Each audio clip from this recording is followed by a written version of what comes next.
Assalamualaikum warahmatullahi wabarakatuh. Nama saya Stiana Sari, NIM 1809035014. Di sini saya akan menjelaskan langkah-langkah pengerjaan soal UAS Operational Research 1. Soal pertama yaitu ada 3 orang pegawai suatu perusahaan yang masing-masing akan ditempatkan menjadi kepala bagian pemasaran di satu kota tertentu. Ada 4 kota yang membutuhkan kepala bagian dan masing-masing dari 3 orang yang tersedia berdasarkan pertimbangan tertentu menghendaki tunjangan jabatan yang berbeda seandainya ditempatkan pada kota-kota tersebut. Tabel berikut menunjukkan besarnya tunjangan jabatan atau dalam puluhan ribu rupiah yang dikehendaki oleh masing-masing orang pada tiap kota yang berbeda. Pada tabel ini misalnya pekerja Ari apabila ditempatkan di kota Banjarmasin maka akan mendapatkan tunjangan sebesar Rp240.000. Apabila ditempatkan di kota Pontianak akan mendapatkan tunjangan sebesar Rp140.000. Apabila ditempatkan di kota Palangkaraya akan mendapatkan tunjangan sebesar Rp150.000. Dan apabila ditempatkan di kota Tarakan maka akan mendapatkan tunjangan sebesar Rp140.000. Untuk pekerja Novi apabila ditempatkan di kota Banjarmasin maka akan mendapatkan tunjangan sebesar Rp100.000. Apabila ditempatkan di kota Pontianak maka akan mendapatkan tunjangan sebesar Rp220.000. Dan apabila ditempatkan di kota Palangkaraya akan mendapatkan tunjangan sebesar Rp170.000. Apabila ditempatkan di kota Tarakan akan mendapatkan tunjangan sebesar Rp190.000. Untuk pekerja Ika apabila ditempatkan di kota Banjarmasin maka akan mendapatkan tunjangan sebesar Rp210.000. Apabila ditempatkan di kota Pontianak akan mendapatkan tunjangan sebesar Rp100.000. Dan apabila ditempatkan di Palangkaraya maka akan mendapatkan tunjangan sebesar Rp200.000. Dan apabila ditempatkan di kota Tarakan maka akan mendapatkan tunjangan sebesar Rp110.000. Pertanyaannya, bagaimana penempatan ketiga orang yang ada sehingga biaya yang dikeluarkan perusahaan untuk memberikan tunjangan jabatan kepada 3 orang tersebut menjadi minimal?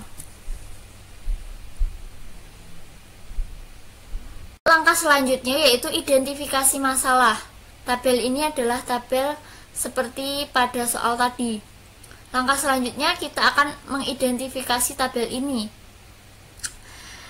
Ternyata dari tabel ini jumlah pegawai dan juga kota penempatan tidak sama. Berarti dalam kasus ini termasuk kategori kasus tidak normal atau tidak seimbang. Hal ini perlu ditambahkan variabel dummy. Jadi di sini itu barisnya terdapat 1, 2, 3, 4, terdapat 4 baris. Namun di sini hanya terdapat 3 kolom, Ari, Novi, dan Ika. Sehingga di sebelah kanan sini perlu ditambahkan 1 kolom variabel dummy yang nilainya 0. Selain itu, yang dicari dalam kasus ini adalah agar biaya minimal. Jadi kasus ini termasuk kasus minimalisasi. Setelah ditambahkan variabel dummy, maka tabel akan terlihat seperti ini. Jadi, di sini jumlah antara baris dan kolom sudah sama, yaitu 4. 1, 2, 3, 4. 1, 2, 3, 4. Karena pada tiap baris ini sudah mempunyai angka 0 yang berasal dari dummy, maka yang harus kita cari selanjutnya adalah nilai yang terkecil pada setiap kolom.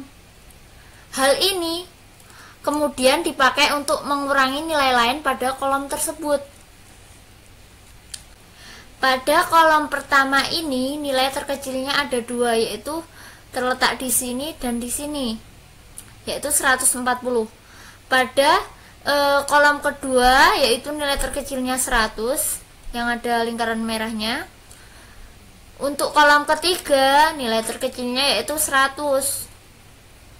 Selanjutnya, apabila pada tiap kolom sudah ditemukan nilai terkecilnya, maka kita akan mengurangi nilai terkecil yang ada pada tiap kolom dengan nilai tersebut. Misal di sini pada kolom pertama nilai terkecilnya 140, maka di sini kita kurangi 140. Ini kita kurangi 140. Kolom selanjutnya ini kita kurangi dengan 100, dan kolom selanjutnya ini kita kurangi dengan 100. Nah, inilah setelah kita kurangi hasilnya, maka pada tiap kolom yang punya nilai terkecil ini hasilnya akan 0. 0, 0, 0, 0. Kemudian kita cek apakah setiap baris ini punya nilai 0 atau angka 0. Baris pertama sudah punya, baris kedua sudah punya, baris ketiga sudah punya, baris keempat udah ada 0. Selanjutnya kita cek pada tiap kolom apakah sudah ada nilai 0-nya. Kolom pertama ada angka 0, kolom kedua ada angka 0, ketiga ada angka 0, keempat ada angka 0. Nah, setelah setiap baris dan kolom sudah ada angka 0-nya, maka kita akan menarik garis seminimum mungkin yang mengenai angka 0. Jadi nanti kita akan menarik garis, yaitu garis pertama di baris pertama, 1, 2 kita tarik ke sini, garis ketiganya di sini, dan garis keempatnya di kolom 4. Setelah ditarik garis, maka akan seperti ini. Jadi di sini kita lihat ini ada 4 garis. Garis pertama, garis kedua, ketiga, dan keempat. Sehingga jumlah garis yang ditarik sama dengan jumlah baris dan kolom, yaitu 4. Maka hal ini bisa dikatakan bahwa ini sudah optimal. Selanjutnya yaitu terlihat pada tabel bahwa Novi ditempatkan di kota Banjarmasin, terus Ari dan Ika ditempatkan di kota Pontianak. Namun karena Ari sudah diplotkan di kota Tarakan, maka yang pekerja Ari yang ada di kota lain kita eliminasi. Maka akan seperti tabel di bawah ini. Setelah itu Dami ditempatkan di kota Palangkaraya dan Ari ditempatkan di kota Tarakan. Nah, setelah dilakukan evaluasi, maka tabelnya akan seperti ini.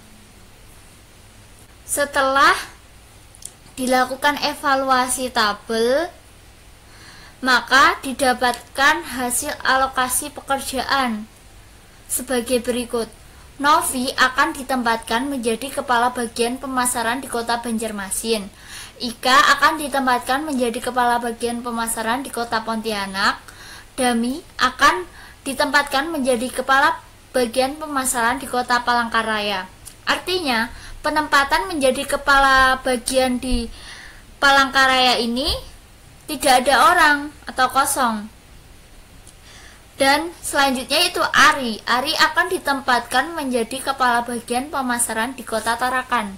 Jadi, total biaya yang dikeluarkan perusahaan bisa kita lihat pada tabel berikut ini. Penempatan kota Banjarmasin dengan kabak Novi, maka tunjangannya sebesar Rp100.000. Penempatan kota Pontianak dengan kabak Ika, maka dengan tunjangan Rp100.000. Penempatan kota Palangkaraya oleh Dami di sini berarti kosong, jadi tunjangannya 0.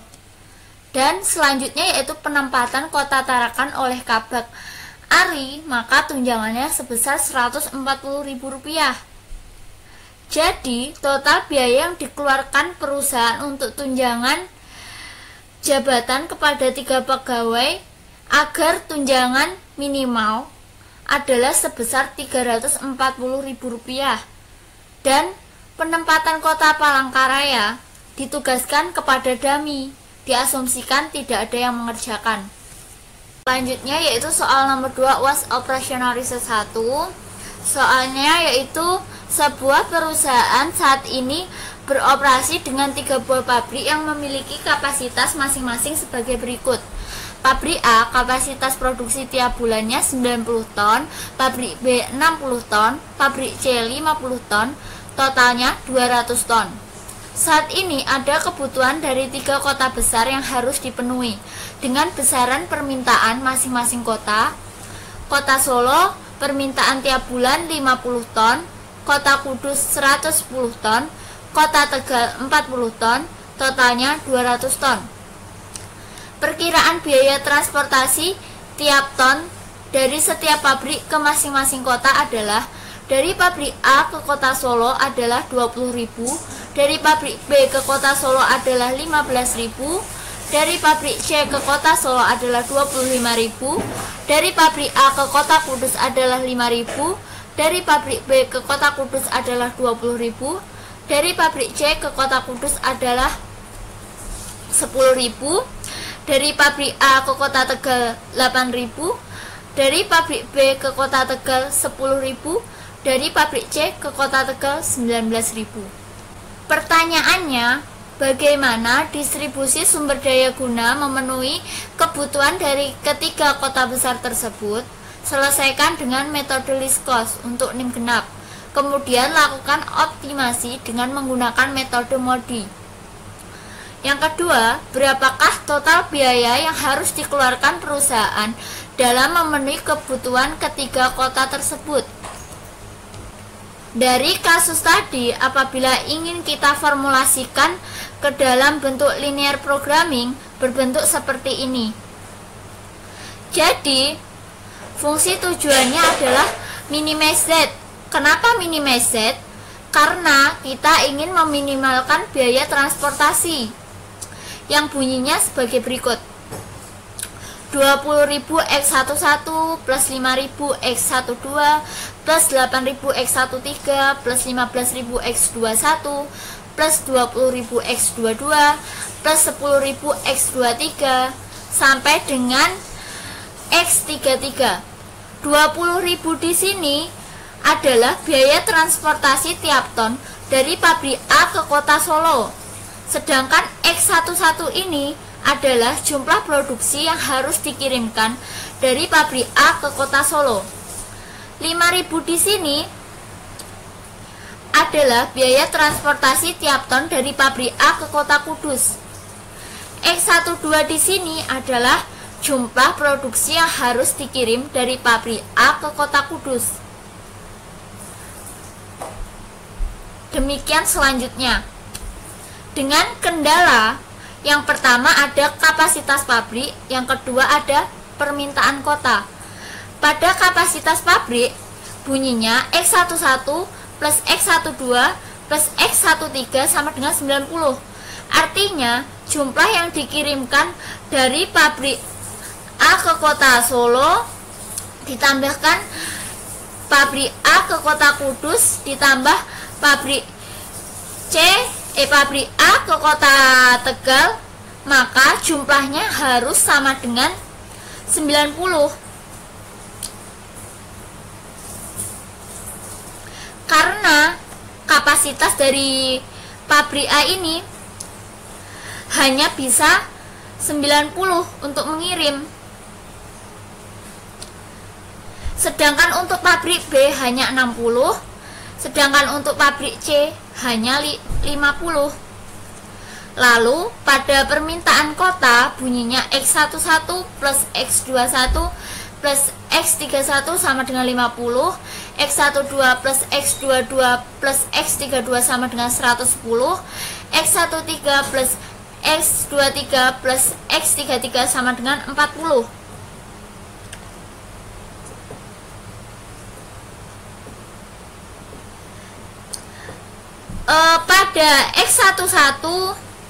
Pada X11 plus X21 plus X31 sama dengan 50. Artinya jumlah yang dikirimkan dari pabrik A ke kota Solo ditambahkan pabrik B ke kota Solo ditambahkan pabrik C ke kota Solo hanya bisa menyimpan 50 produk. Terus untuk kota Kudusnya yaitu 110, sedangkan untuk kota Tegalnya yaitu 40. Lalu ada non-negativity constraint. XIJ lebih besar sama dengan 0, untuk I sama dengan 1, 2, 3, dan J sama dengan 1, 2, 3. Kenapa XIJ harus lebih besar sama dengan 0? Karena jumlah yang dikirim atau jumlah produk tidak mungkin bernilai negatif, sehingga di sini XIJ lebih besar sama dengan 0. Selanjutnya ada tabel transportasi.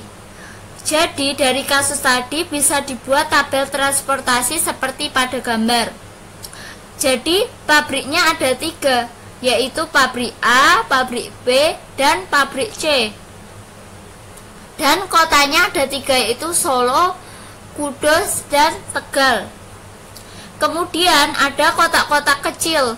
Ini isinya adalah biaya transportasinya. Misalnya dari pabrik A ke kota Solo, biaya transportasinya 20.000. Dari pabrik A ke kota Kudus, biaya transportasinya 5.000, dan seterusnya. Kemudian untuk kolom suplai ini kita isi dengan kapasitas dari masing-masing pabrik. Ada misalnya di sini pabrik A kapasitasnya 90, untuk pabrik B 60, dan pabrik C 50. Kemudian untuk demand dituliskan kapasitas permintaan tiap kota. Misal kota Solo kapasitasnya 50, kota Kudus 110, dan kota Tegal 40. Lalu kita jumlahkan total antara supply dan demand. Jadi ini harus sama nilainya, yaitu 200. Jadi untuk menentukan berapa yang didistribusikan dari masing-masing pabrik ke tiap kota tujuan, kita melewati 2 tahapan, yaitu yang pertama menentukan solusi awal. Ada beberapa metode, namun pada kasus kali ini digunakan metode least cost atau dimulai dari biaya yang termurah.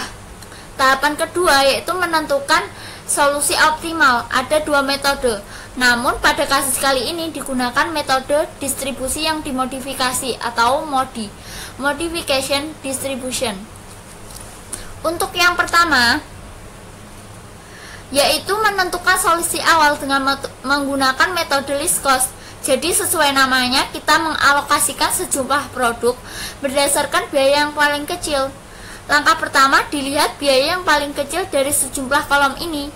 Terdapat di kolom 1.2, yaitu biaya transportasi dari pabrik A ke kota Kudus, yaitu 5.000. Pabrik A ini bisa mengirimkan 90, sedangkan kota Kudus ini permintaannya adalah 110. Jadi kita alokasikan di sini sebesar 90. Sisanya yang belum terpenuhi untuk kota Kudus adalah 20. Lalu kita cari lagi biaya terkecil kedua, yaitu pada kolom 2.3, di mana di sini itu merupakan biaya transportasi dari pabrik B ke kota Tegal. Biayanya yaitu Rp10.000. Pabrik B bisa mengirimkan 60, namun kota Tegal hanya meminta 40. Jadi kita bisa mengalokasikan, jadi kita di sini bisa mengalokasikan semua permintaannya, yaitu 40. Jadi di sini kita tulis 40. Jadi permintaan kota Tegal sudah terpenuhi semuanya, yaitu 40. Selanjutnya kita akan mencari lagi biaya terkecil, yaitu sama 10.000, yaitu biaya transportasi dari pabrik C ke kota Kudus sebesar 10.000. Pabrik C bisa mengirimkan 50, namun permintaan di kota Kudus 110. Karena tadi sudah terpenuhi 90 dan sisa kurangnya adalah 20, maka di sini kita tuliskan 20. Sehingga permintaan dari kota Kudus sudah terpenuhi semuanya, yaitu 110. Selanjutnya kita cari lagi biaya terkecil, yaitu 15.000 terletak pada kolom 2.1, yaitu biaya dari pabrik B ke kota Solo, di mana pabrik B ini bisa mengirimkan 60, namun karena tadi sudah terpakai 40, maka sisanya 20. Kita tuliskan di sini 20. Jadi masih sisa 30 yang belum terpenuhi di kota Solo. Kita cari di mana yang belum dialokasikan. Ternyata terletak di kolom 3.1, yaitu biaya dari pabrik C ke kota Solo sebesar 25.000. Karena di sini tadi pabrik C sisa 30 yang belum dialokasikan, maka di sini kita tulis 30. Jadi permintaan kota Solo sebesar 50 sudah terpenuhi. Jadi biaya transportasinya tinggal kita kalikan kolom-kolom yang terpenuhi ini, lalu kita tambahkan biaya transportasinya, yaitu 5.000 kali 90 ditambah 15.000 kali 20 ditambah 10.000 kali 40 ditambah 25.000 kali 30 ditambah 10.000 kali 20 sama dengan 450 ditambah 300.000 ditambah 400.000 ditambah 750.000 ditambah 200.000 sama dengan 2.100.000.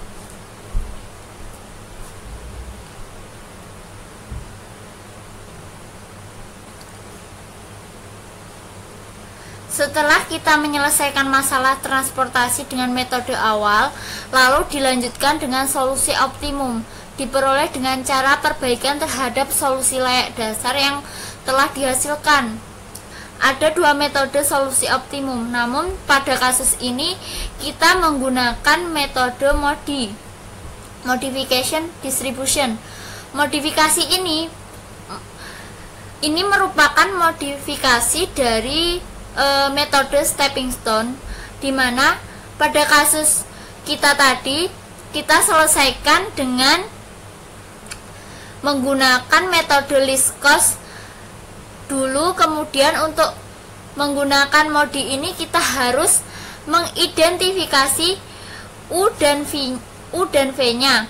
Jadi untuk yang pabrik ini kita simbolkan dengan U1, U2, dan U3. Sedangkan yang kota ini kita simbolkan dengan V1, V2, dan V3. Kemudian kita lihat sel-sel yang terisi, yaitu ada X12, X21, X23, X31, dan X32. Untuk X12 di sini simbolnya yaitu U1 dan U2. Sedangkan X21, U2 dan V1. Untuk X23, U2 dan V3. Untuk X31, U3 dan V1. Untuk X32, U3 dan V2.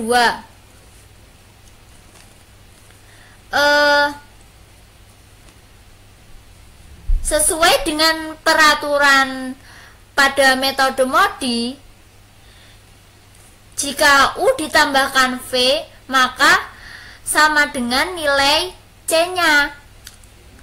Jadi U1 plus V2 sama dengan C12.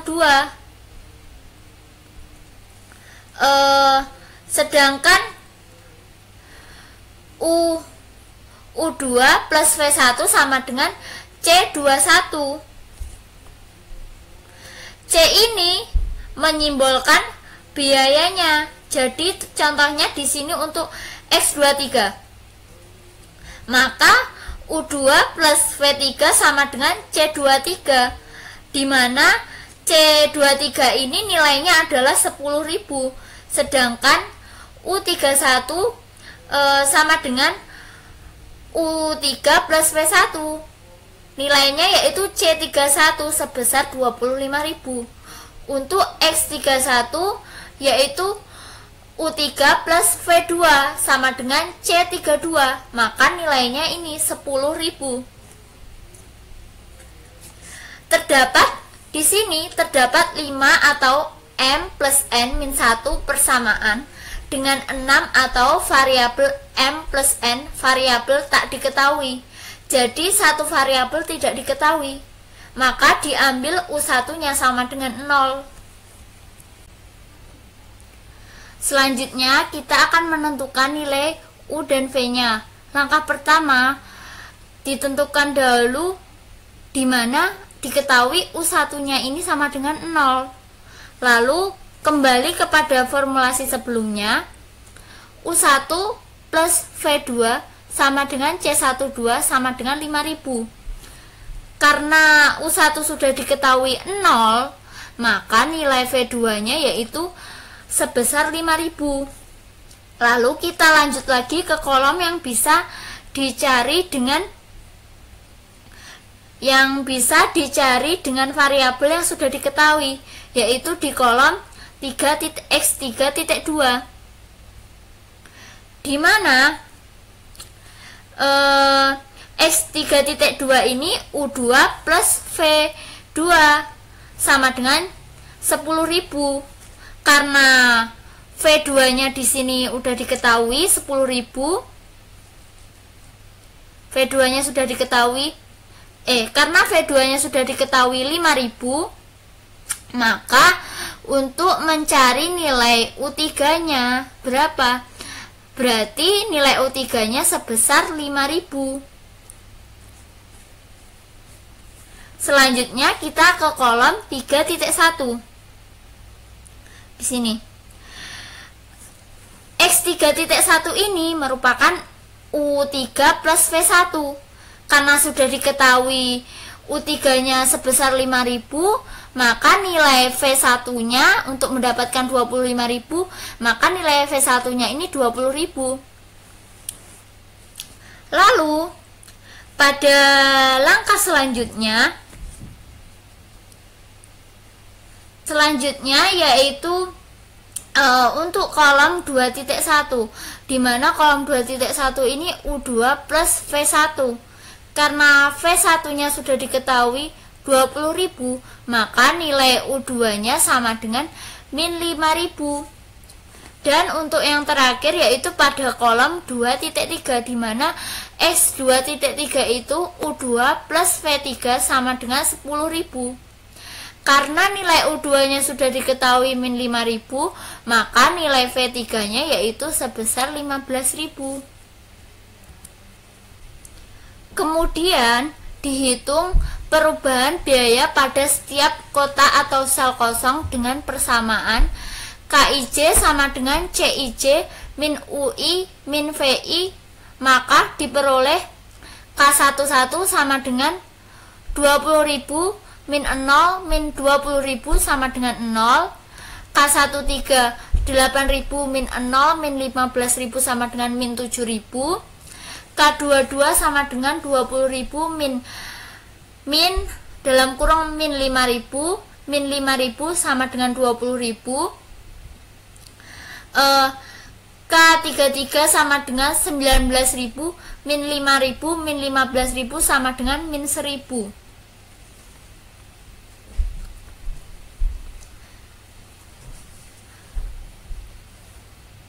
Karena di sini ada dua nilai negatif, yaitu min 7.000 dan min 1.000, maka di sini akan dipilih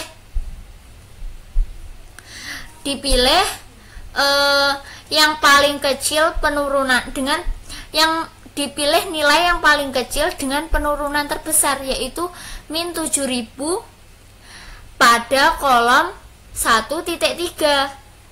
Maka karena ada nilai negatifnya, kita lakukan relokasi seperti pada metode stepping stone untuk KIJ yang negatif, dan ini dilakukan hingga semua iterasi nilainya positif.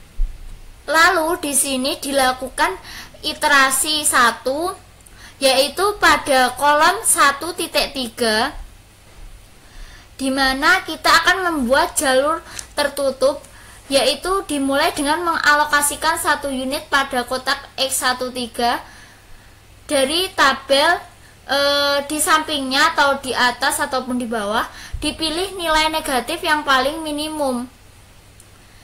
Dari sini jalur tertutupnya itu panahnya ke arah kolom 1.2, lalu ke arah kolom 2.2, lalu ke arah kolom 3.2, lalu ke arah kolom 3.1, lalu ke arah kolom 2.1, lalu ke arah kolom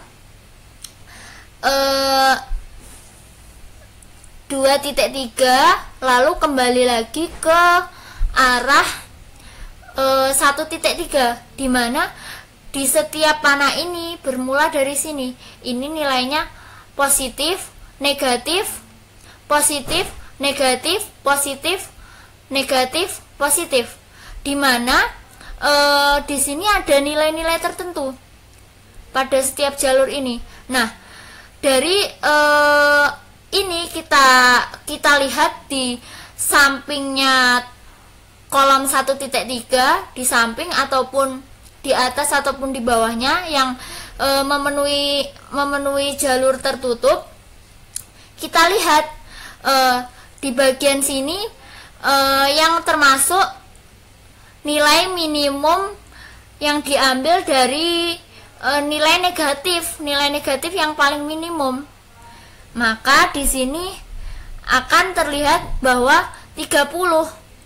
Jadi kita akan mengalokasikan 1 unit di sini pada kotak 1.3 ini, yaitu plus 30, karena ini pada panah pertama jalurnya positif. Jadi di sini plus 30. Untuk di sini tadi alokasinya 90 karena ini negatif, maka di sini di min 30 sama dengan 60. Untuk yang di sini positif plus 30 sama dengan 50. Untuk yang di sini negatif maka min 30 sama dengan 0, hilang. Maka untuk yang di sini plus 30 sama dengan 50. Untuk yang di sini min 30 sama dengan 10. Sehingga hasil tabel iterasinya seperti ini. Nah, langkah selanjutnya yaitu sama dengan langkah-langkah sebelum kita lakukan iterasi, yaitu yang pertama kita akan mengidentifikasi nilai U dan V nya. Jadi untuk yang pabrik kita beri simbol U1, U2, U3. Untuk yang kota kita beri simbol V1, V2, dan V3. Selanjutnya yaitu dilakukan tahapan yang sama seperti sebelum tabel diiterasi, yaitu di sini terlihat ada sel yang terisi, yaitu U12 sama dengan U1 plus V2 dengan hasil C1 dan C12 sama dengan 5000, U3 sama dengan U1 plus V3 sama dengan C13 dengan hasil 8000, U21 yaitu U2 plus V1 sama dengan C21 dengan hasil 15000, dan X23 yaitu U2 plus, di sini ada kesalahan, di sini harusnya U2 plus V3 yaitu menghasilkan C23, bukan 22. Ini salah. Dan di sini hasilnya 10.000. Maka untuk X32 di sini yaitu U3 plus V2 sama dengan C32 dengan hasil 10.000. Di sini terdapat 5 atau M plus N min 1 persamaan dengan 6 atau variabel M plus N variabel tak diketahui. Jadi satu variabel di sini tidak diketahui. Maka di sini diambil U1-nya yaitu sama dengan 0. Langkah selanjutnya yaitu kita akan menentukan nilai U dan V-nya. Langkah pertama ditentukan dulu di sini U1 sama dengan 0. Kembali lagi ke formulasi awal di kolom 1.2 di mana U1 plus V2 yaitu 5.000. Karena nilai U1-nya sudah diketahui 0, maka nilai V2-nya yaitu 5.000. Untuk langkah selanjutnya yaitu X13 pada kolom 1.3 di mana U1 plus V3 sama dengan 8.000. Karena U1-nya sudah diketahui 0, maka nilai V3-nya yaitu 8.000. Nah, di sini kita bisa mencari kolom yang bisa dihitung dengan variabel yang sudah diketahui. Variabel atau nilai V atau nilai U yang sudah diketahui. Misal di sini kolom X3.2 yaitu U3 plus V2 sama dengan 10.000. Karena nilai V2-nya tadi sudah diketahui yaitu 5.000, maka nilai U3-nya yaitu 5.000. Dan langkah selanjutnya yaitu menghitung perubahan biaya pada setiap kotak atau sel kosong dengan persamaan rumus KIJ sama dengan CIJ min UI min VI. Maka diperoleh K11 sama dengan 20.000 min 0 min 13.000 sama dengan 7.000. K22 sama dengan 20.000 min 2.000 min 5.000 sama dengan 13.000.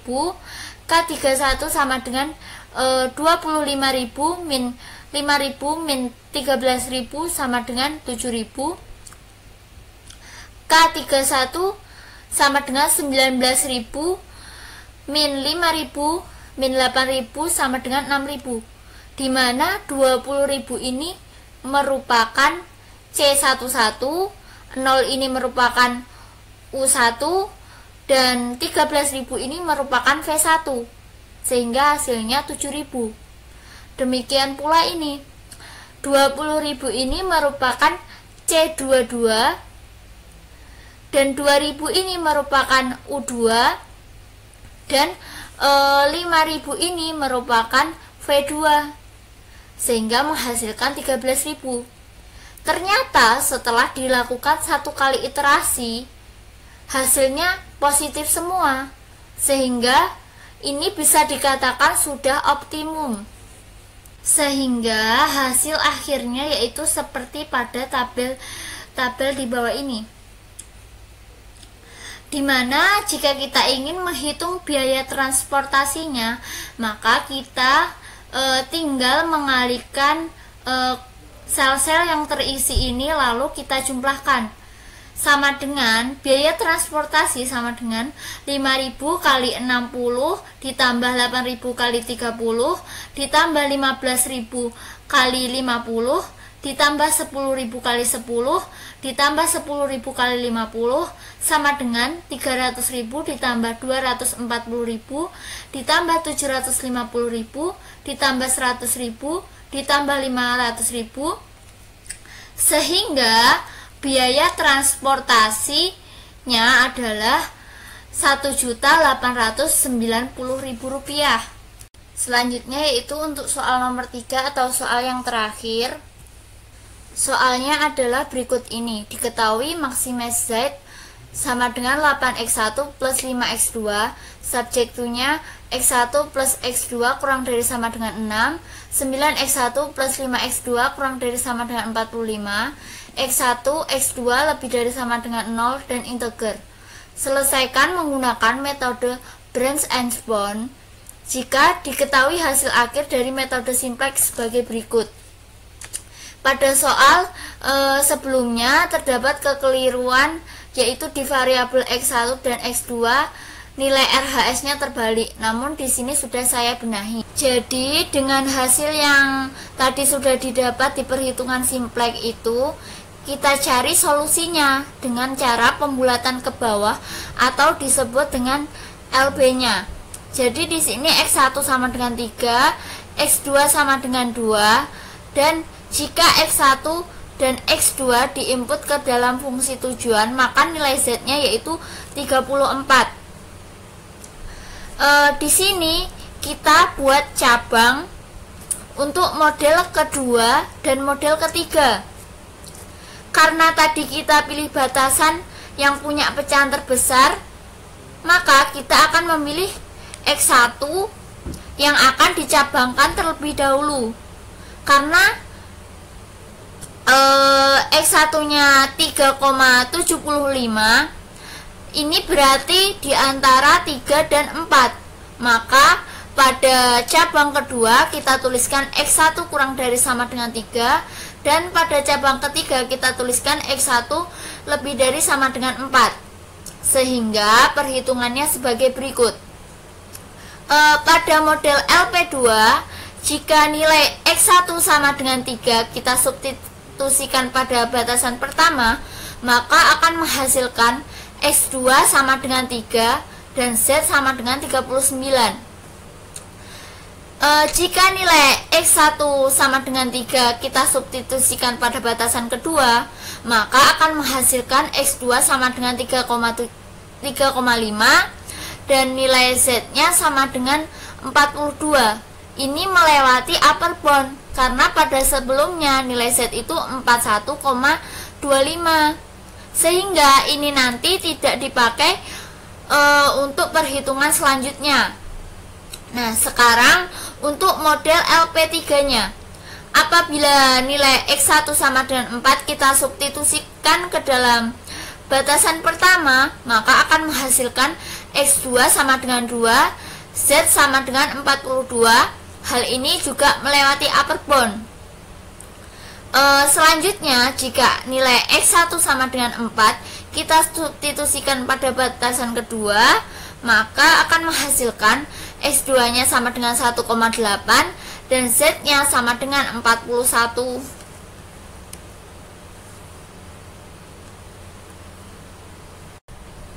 Dari keduanya ini dipilih yang mendekati, yaitu x nya sama dengan 4 dan x2 nya sama dengan 1,8 dan nilai z nya yaitu 41.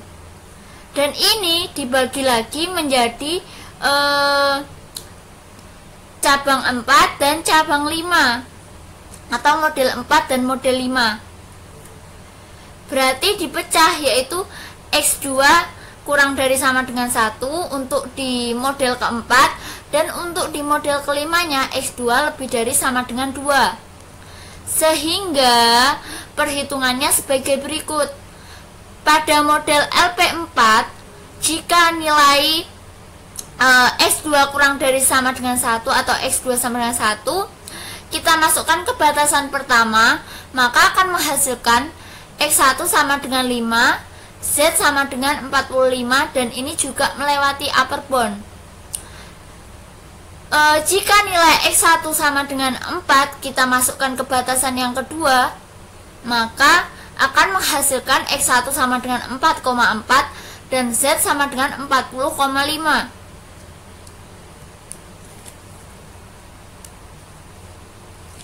Untuk model LP5, jika nilai x2 sama dengan 2 dimasukkan ke batasan pertama, maka akan menghasilkan x1 sama dengan 2, z sama dengan 42. Ini juga melewati upper bound. Dan apabila nilai X2 sama dengan 2 dimasukkan ke dalam batasan yang kedua, maka akan menghasilkan X1 3,8. Di sini melanggar batasan awalnya, yaitu X1 sama dengan 4. X1 lebih besar sama dengan 4, sehingga ini dibulatkan menjadi X1 nya 4 dan Z nya sama dengan 42.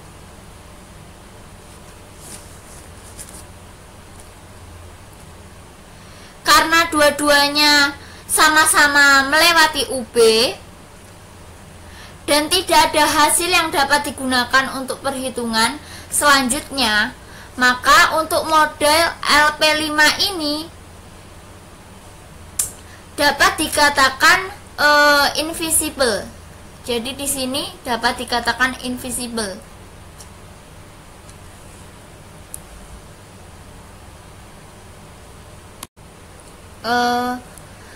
Karena model LP5-nya invisible, jadi kita bisa memakai perhitungan selanjutnya dengan yang model LP4. Lalu model LP4 X1-nya 4,4. Jadi kita pakai percabangannya untuk percabangan 6 atau model 6 dan model 7-nya, yaitu berarti di sini antara 4 dan 5, sehingga kita tulis di sini X1 kurang dari sama dengan 4, dan untuk model 7-nya kita tulis X1 lebih dari sama dengan 5, sehingga diperoleh perhitungan sebagai berikut. Untuk model LP6, apabila nilai X1 sama dengan 4, kita masukkan di batasan yang pertama, yaitu X2, maka akan menghasilkan nilai X2 sama dengan 2.